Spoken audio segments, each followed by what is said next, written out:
Hello అండి. Welcome to my channel. నా channel first time చూసినట్టయితే కిందున్న సబ్స్క్రైబ్ బటన్ని ప్రెస్ చేసి పక్కన ఉన్న బెల్ ఐకాన్ని క్లిక్ చేయండి. నేను ఏ వీడియో పెట్టినా మీరు మిస్ అవ్వకుండా చూడటానికి. ఈరోజు వీడియోలో పండుగ స్పెషల్గా బెల్లం అరిసెల్ని ఎలా చేసుకోవాలో చూపించబోతున్నాను. ఈ ప్రాసెస్లోకి వెళ్ళిపోదాం, వచ్చేయండి. ఈ అరిసెల్ని తయారు చేయడానికి నేను ఇక్కడ కరెక్ట్గా 1/2 kg బియ్యాన్ని వాడుతున్నాను. వీటిని 2 లేదా 3 సార్లు బాగా వాష్ చేసుకొని పక్కాగా 24 గంటలు వీటిని నానబెట్టుకోవాలి. 24 గంటలు చెప్పాను కదా అని చెప్పి మీరు అలానే వాటర్ పోసేసి పెట్టకూడదు. మధ్య మధ్యలో 5 నుంచి 6 సార్లు వాటర్ని చేంజ్ చేస్తూ నానబెట్టుకోవాలి. అలా అరిసెలు మనకి బాగా వస్తాయి. ఇక్కడ నేను నాన్ పాలిష్డ్ బియ్యాన్ని వాడుతున్నాను, అంటే రేషన్ బియ్యాన్ని వాడుతున్నాను. రేషన్ బియ్యం ఇష్టం లేని వాళ్ళు కూడా నాన్ పాలిష్ బియ్యాన్నైనా వాడుకోవచ్చు. ఈ రేషన్ బియ్యం వాడటం వల్ల మనకు అరిసెలు అనేవి మెత్తగా వస్తాయి, అలాగే టేస్ట్ కూడా చాలా బాగా వస్తుంది. కాబట్టి మీరు రేషన్ బియ్యంతో ఒకసారి ట్రై చేయండి, లేదు అనుకుంటే నాన్ పాలిష్తో అయినా ట్రై చేసుకోవచ్చు. ఇలా 24 గంటలు దాటిన తర్వాత వీటిని ఒక గరిట గిన్నెలోకి వేసేసుకోవాలి. వీటిని నీరు లేకుండా మనం వీటిని వడపట్టుకొని ఒక జాలి గరిటెలోకి వేసేసుకోవాలి. ఇలా వంపిన తర్వాత మనం ఇలానే ఉంచిన 10 నుంచి 15 నిమిషాల వరకు ఉంచినా పర్వాలేదు. లేదు ఇలా మేము ఉంచలేము, ఇలా తడిపోదు అనుకున్న వాళ్ళ కోసం మళ్ళీ ఇంకొకటి, ఒక కాటన్ క్లాత్ కానీ ఏదైనా మెత్తటి క్లాత్లో కానీ చూపించిన విధంగా వేసుకోండి. నేను ఇక్కడ ఒక ఎండకి వేసి కాటన్ క్లాత్తో పల్చగా ఇలా వేసుకుంటున్నాను.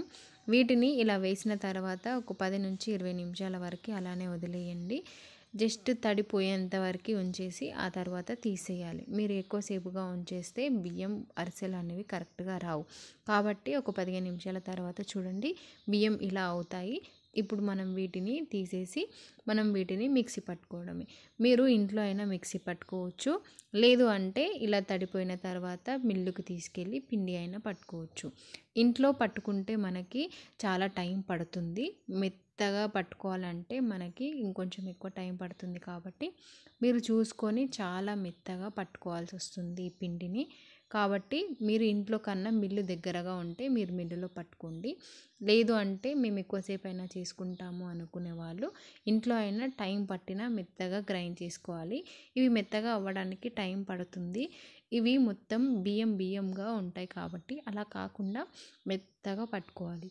ఇలా మెత్తగా పిండి పట్టుకున్న తర్వాత వీటిని 2 నిమిషాల వరకు కలిపి ఆ తర్వాత ఇలా మెత్తగా ఒత్తుకోవాలన్నమాట. అప్పుడే మనకి పిండి ఎండిపోకుండా ఉండటానికి సహాయపడుతుంది. కాబట్టి ఇలా ఒక దగ్గరికి వేసిన తర్వాత దీన్ని మనం పక్కకు పెట్టేసుకోవాలి. దీనిలోకి బెల్లాన్ని వాడుతున్నాను. బెల్లాన్ని ఇప్పుడు తురుముకోవాలి. ఆల్రెడీ నేను తురుముకున్నాను. దీన్ని నేను ఇక్కడ 350 గ్రామ్స్ వాడుతున్నాను. 1/2 kg బియ్యానికి 350 గ్రామ్స్ బెల్లం పర్ఫెక్ట్గా సరిపోతుంది. కావాలనుకున్న వాళ్ళు ఇంకొంచెం వేసుకోవచ్చు. ఇప్పుడు స్టవ్ పై ఒక పాన్ పెట్టుకొని వెడల్పు వాటి గిన్నెని తీసుకోవాలి. అప్పుడే మనకి కలుపుకోవడానికి ఈజీగా ఉంటుంది. దీంట్లోకి మనం తురిమి పెట్టుకున్న బెల్లాన్ని వేసేసి, అలాగే మనం బెల్లం కరిగించుకోవడానికి టీ గ్లాస్లో 1/2 గ్లాస్ అన్ని వాటర్ని పోసుకొని బెల్లాన్ని కలుపుతూ మనం మెల్లిగా పాకాన్ని పట్టుకోవాలి. బెల్లం కరిగేటప్పుడు కలుపుతూనే దగ్గరుండి చేసుకోండి. దీన్ని సిమ్లో పెట్టి మాత్రమే చేసుకోవాలి. అప్పుడే మనకి పాకం అనేది మాడిపోకుండా అడుగు పట్టకుండా ఉంటుంది. కాబట్టి మీరు కలుపుతూ దగ్గరుండి పాకాన్ని పర్ఫెక్ట్గా రెడీ చేసుకోండి. పాకంలో ఏదన్నా తేడా వస్తే మనకు అరిసెలు అనేవి పర్ఫెక్ట్గా రావు. కాబట్టి మనం అరిసెలు చేసేటప్పుడు బెల్లాన్ని మెల్లగా కలుపుతూ సిమ్లో పెట్టి దగ్గరుండి చేసుకోవాలి. ఇలా మెల్లగా కరుగుతున్నప్పుడు బెల్లాన్ని కలుపుకోవాలి. బెల్లం అంతా కరిగిపోయాక మనం లో టు మీడియం ఫ్లేమ్లో పెట్టుకుని మాత్రమే చేసుకోవాలి. బెల్లం కరిగిన తర్వాత కావాలి అనుకున్న వాళ్ళు వడపట్టుకొని ఒకసారి మళ్ళీ బౌల్లోకి వేసేసుకోవచ్చు. నేను వడపట్టట్లేదు. ఇప్పుడు బెల్లం కరిగిన తర్వాత మనం దీన్ని లో టు మీడియం ఫ్లేమ్లో పెట్టుకొని మాత్రమే మెత్తటి ఉండ కట్టే వరకు పాకాన్ని మనము మరిగించుకోవాలి. ఇది తొందరగా చేంజ్ అవుతుంది కలర్, కాబట్టి మనం దగ్గరుండి మధ్య మధ్యలో పాకాన్ని చెక్ చేసుకుంటూ మరిగించుకోవాలి. మీరు హై ఫ్లేమ్లో పెట్టుకుని తొందరగా అయిపోవాలని చేస్తే మనకి కలర్ రంగు వచ్చేస్తుంది, అలాగే పాకం కూడా మనకి పర్ఫెక్ట్గా రాదు. కాబట్టి మీరు లో టు మీడియం ఫ్లేమ్లోనే పెట్టుకొని చేసుకోవాలి. 5-6 నిమిషాల తర్వాత నేను పాకం రెడీ అవుతుంది కాబట్టి ఒకసారి చెక్ చేస్తున్నాను. చూడండి, ఇప్పుడు మనకి ఇది ఉండలాగా కట్టలేదు. కాబట్టి మరో 2 నుంచి 3 నిమిషాల వరకు మనం దీన్ని మరిగించుకోవాలి. ఇప్పుడు 3 నుంచి 4 నిమిషాల తర్వాత ఇప్పుడు పాకాన్ని మళ్ళీ చెక్ చేస్తున్నాను. ఇప్పుడు పాకం వాటర్లో వేసిన తర్వాత చూడండి, ఇప్పుడు మనకి ఇది ఉండలాగా కట్టడానికి అవుతుంది. ఇలా ఉండలాగా పట్టిందంటే మనకి పాకం అనేది పర్ఫెక్ట్గా వచ్చినట్టే. ఇలా ఉండ కడితే మనకి పాకం రెడీ అవుతుంది. ఇలా వచ్చేదాకా మీరు పాకాన్ని రెడీ చేసుకోవాలి. అప్పుడే మనకి అరిసెలు అనేవి పర్ఫెక్ట్గా వస్తాయి. ఇలా ఉండ కట్టకపోతే పాకం మనకి రెడీ కాదు. అప్పుడు అరిసెలు కూడా బాగా రావు. ఇప్పుడు ఈ పాకంలోకి మనము పక్కకు పెట్టుకున్న తడి బియ్యపు పిండిని దీంట్లోకి కొద్దిగా వేస్తూ పాకంలో మిక్స్ చేసుకోవాలి. మీరు ఒకరి హెల్ప్ తీసుకోండి, లేదు అంటే మీరు ఒకరే చేసుకుంటే పాకం అనేది కొద్దిగా పిండి వేసినప్పుడు మళ్ళీ మిక్స్ చేయడానికి టైం పడుతుంది. అలాగే పాకం కూడా గట్టిపడే ఛాన్సెస్ ఉంటాయి. కాబట్టి ఒకరి హెల్ప్ ఉన్నప్పుడు ట్రై చేయండి. ఇలా ఒకరితో అయితే చాలా కొంచెం టైం పడుతుంది. అలాగే అరిసెలు అనేవి పాడవడానికి ఛాన్సెస్ కూడా ఉంటాయి. కాబట్టి ఒకరి హెల్ప్ ఉన్నప్పుడు చేసుకోండి. నాకు పిండి పర్ఫెక్ట్గా సరిపోయింది. చూడండి, ఈ కన్సిస్టెన్సీ వచ్చిందంటే అప్పుడే స్టవ్ ఆఫ్ చేసుకొని వీటిని స్టవ్ ఆఫ్ చేసిన తర్వాత 2 నిమిషాల వరకు ఇలా బాగా మిక్స్ చేయండి. పాకంలో పిండి అనేది బాగా మిక్స్ అయిపోతుంది. ఇలా 2 నిమిషాలు మిక్స్ చేసిన తర్వాత దీంట్లోకి నేను ఇక్కడ 1 టేబుల్ స్పూన్ నెయ్యిని వేస్తున్నాను. నెయ్యి ఇష్టం ఉన్న వాళ్ళు వేసుకోండి, నెయ్యి ఇష్టం లేని వాళ్ళు ఆయిల్నైనా వేసుకోవచ్చు. ఇక్కడ ఈ ఫ్లేవర్ కోసం నేను నెయ్యిని మాత్రం వేస్తున్నాను. ఇలా వేసిన తర్వాత దీన్ని గోరువెచ్చగా అయ్యేంత వరకు పెట్టుకోవాలి. మీరు ఎక్కువసేపు స్టవ్ ఆన్ చేసి పెట్టుకుంటే మీకు పిండి అనేది గట్టిగా అయిపోతుంది. ఈ కన్సిస్టెన్సీ ఉందంటే గోరువెచ్చగా దీన్ని చేసేసుకొని పక్కకు పెట్టుకోవాలి. గోరువెచ్చగా అయిన పిండిని తీసుకొని ఇప్పుడు నేను ముద్దలాగా కట్టేస్తున్నాను. వెంటనే చేస్తున్నాను కాబట్టి నేను దీంట్లో ఆయిల్ కానీ నెయ్యిని కానీ వేసి పెట్టలేదు. టైం పడుతుంది అనుకున్న వాళ్ళు నెయ్యిని కానీ ఆయిల్ని కానీ వేసుకొని మూత పెట్టి పక్కకు పెట్టుకుంటే పిండి గట్టి పడకుండా ఉంటుంది. ఇక్కడ కవర్ని కానీ కాటన్ క్లాత్ని కానీ వాడండి. నేను ఇక్కడ కవర్ని వాడుతున్నాను.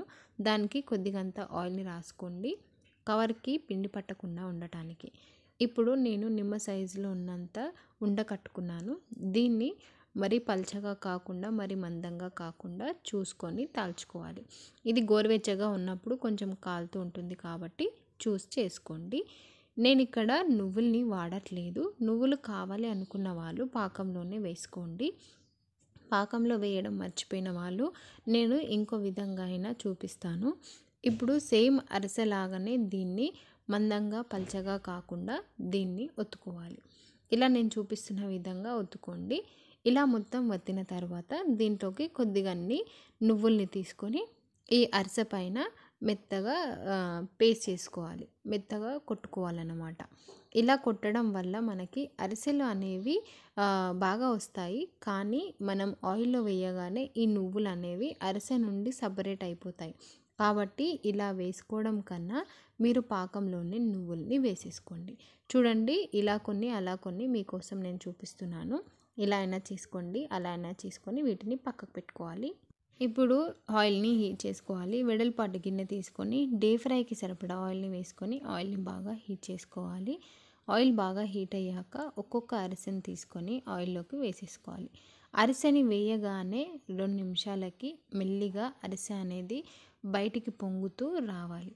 చూడండి, ఇలా మెల్లిగా పొంగుతూ వచ్చిందంటే మనకి పిండి పర్ఫెక్ట్గా రెడీ అయినట్టే. ఇలా అవ్వగానే ఇంకో వైపుకి టర్న్ చేసుకోవాలి.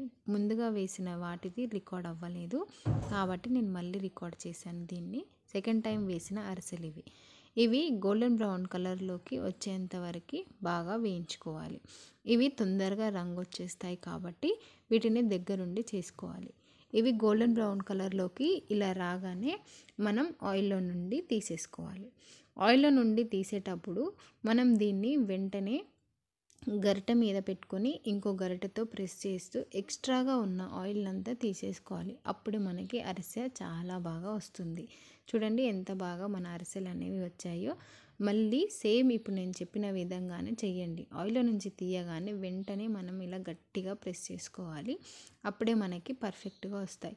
మీరు ఒక్కరే చేసుకోవడానికి టైం పడుతుంది కాబట్టి అలా కాకుండా మీరు ఒకరి వైపు సాయం తీసుకోండి.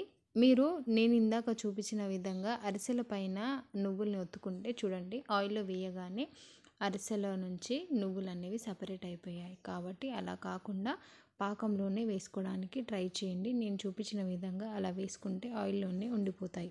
అంతే అండి. మన అరిసెలనేవి రెడీ అయిపోయాయి. చూడండి ఎంత బాగా వచ్చాయో మన అరిసెలనేవి. సేమ్ ఇలా రావాలి అంటే నేను చెప్పిన విధంగా ట్రై చేయండి. చాలా బాగా వస్తాయి. ఇలా ఈ సంక్రాంతికి ఒకసారి ట్రై చేయండి.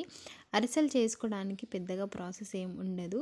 కానీ టిప్స్‌తో, ట్రిక్స్‌తో చేస్తే చాలా బాగా వస్తాయి. ఎప్పుడూ చేసే విధంగా కాకుండా ఒకసారి ఇలా ట్రై చేయండి. ఈజీగా, సింపుల్‌గా ఉంటుంది. కాకపోతే చేసుకునే విధానంలోనే ఉంటుంది కాబట్టి ఒకసారి ఇలా ట్రై చేయండి. ఈ వీడియో నచ్చితే లైక్ చేసి షేర్ చేయండి. Thank you.